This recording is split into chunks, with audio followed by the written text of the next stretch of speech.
Hello and welcome back, everybody. Dragalia here, and the Galaxy guy is about to leave, and we'll be moving into the next summon showcase.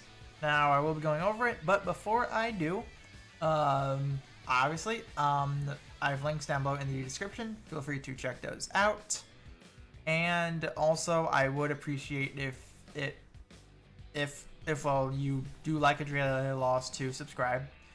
Would love to hit 1K sooner or later, so that would be great. So let's move into what is packing. So Faris is revealed to be a flame long range mana caster, aka like a Ilia, and we also have Gabriel now arriving. Now though, this is something I haven't done in a long time actually. Them featuring old adventurers. So we have Emma, older, lower rarity units in a general banner, which is something that's interesting actually. So we have Emma on rate up, and we also have Vidiana. I'm not going to pronounce that. I bet I already butchered it. But regardless, he's a water 45% strength dragon when maxed out. So he will be a good pickup for beginner players, and Emma also a good pickup for beginner players. So, moving into the actual kits themselves. So honestly, as I've already mentioned, we have Fire long range mana caster Faris, who is an attack unit. Very, very nice. His main competition will be Galalianitis, obviously. So, now moving into what he does. So, first skill, it inflicts Scorch Rend and does damage. Very nice. Then, during Sigil released, it will also inflict the Uriel's Wrath debuff, in which this debuff, it has 3 levels. Whenever the time limit expires, it will either go down a level or disappear entirely. So say for example, you're at level 2, the 15 seconds run out, you're then down to level 1. Then if those 15 seconds run out, it's then technically a level 0, so therefore it's then off entirely.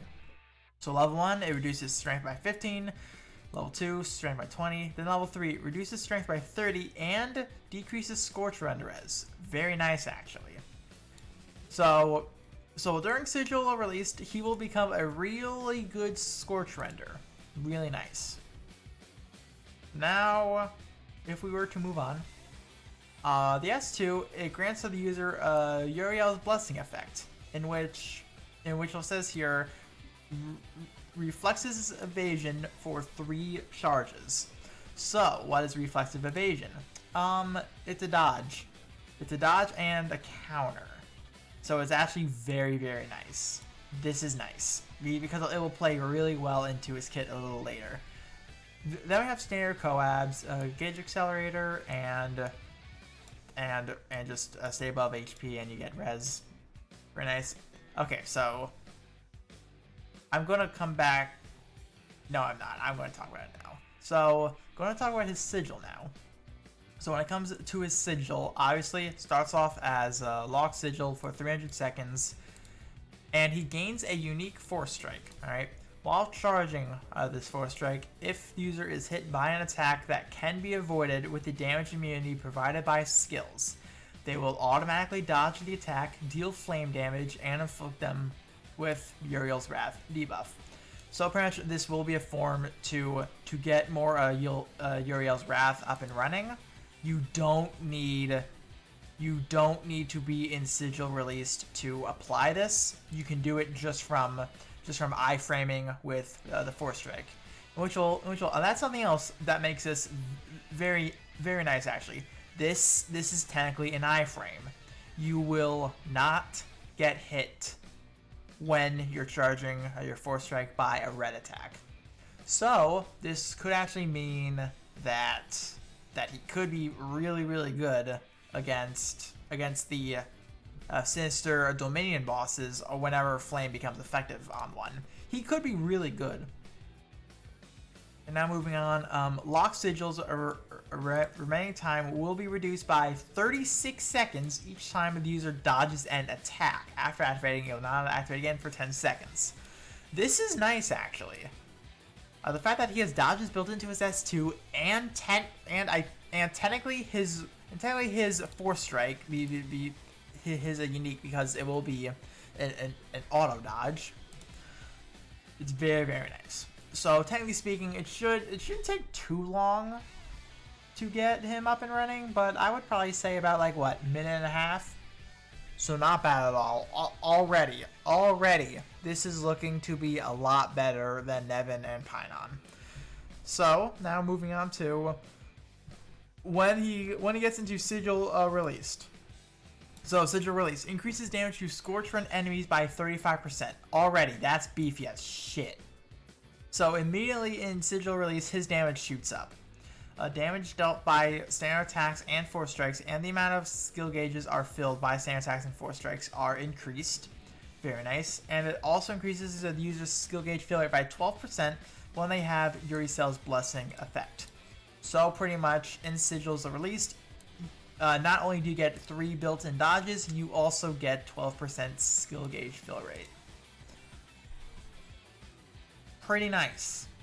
That's really nice. He will then really begin to pump out damage when he gets into Sigil Released and when the enemies are Scorch Rended.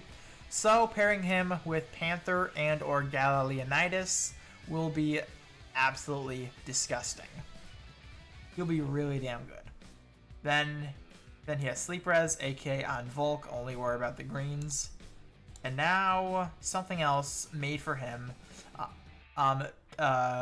Uriel's Judgment 2 inflicts an attacking enemy with Uriel's Wrath debuff when the user dodges that enemy's attack. After activating, this ability will not activate again for 15 seconds.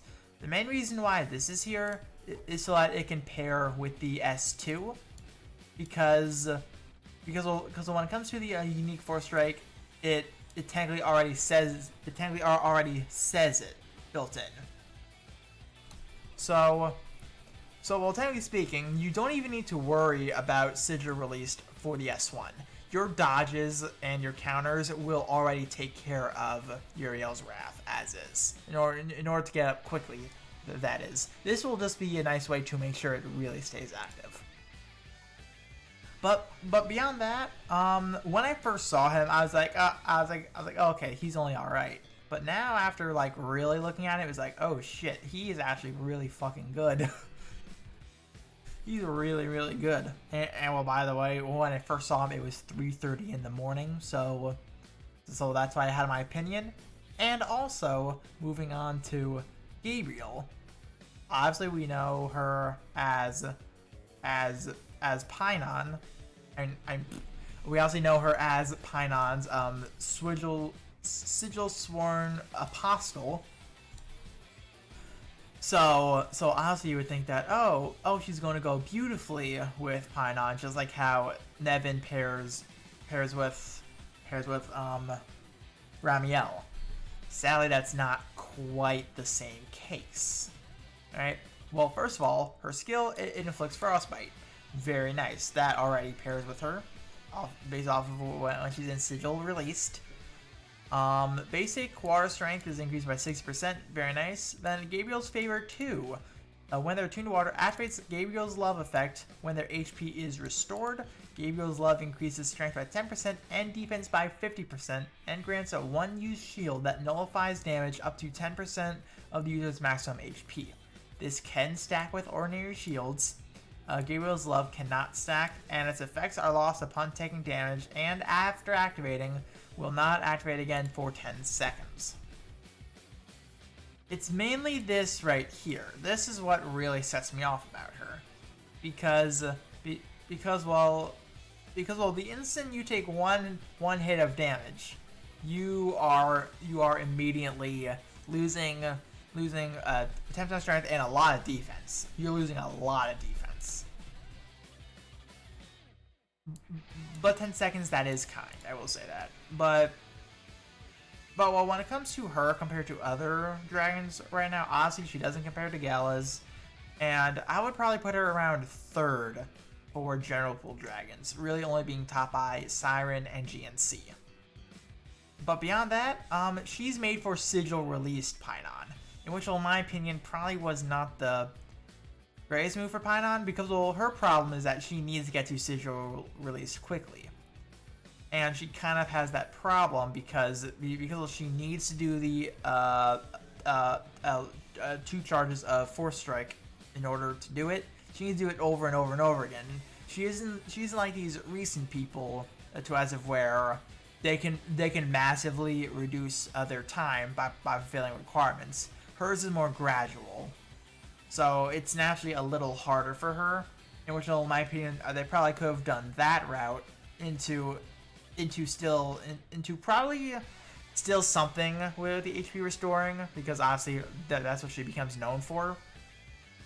But yeah, it's like you could have done Force Strike charge time. You could have done that. Then you could have also busted Hunter Saris while you were at it. But yeah, she is a little bit more niche. Apparently, can be used on Catherine too. Some people are saying, so sure. Definitely more of a niche use. But beyond that, alright pickup, I guess. Besides for her as a unit is only alright. So it's nothing to write home about or to absolutely wail on, unless if all you want her. In which, by all means, go for it. You have good taste, my man. but beyond that, that's about all I have to say. Just really quick, in case if you are skipping to the end, she's only alright for General Pool. Faris is actually really solid. In my opinion, if you own Leonidas, you don't need him, but he can double as a really good support with his dodging, with his strength down, with his scorch run down. He can do so much damage while supporting as well. He's really good. I'm not going to summon for him because he's General Pool. I'm going to get him eventually, so I'm not going to worry about that. But either way, hopefully you guys did enjoy this video. Hopefully you are going to use your currency wisely in whatever it is that you need. Because do keep in mind, 2.5 ante right around the corner. It's literally at the end of this month. That's when 2.5 ante is dropping. And we will have that one person coming on the Gala remix because she'll be in the defense battle. So that'll probably be someone else people absolutely crush for. But yeah. Either way, I'll see you all in the next video whenever that will be. See ya.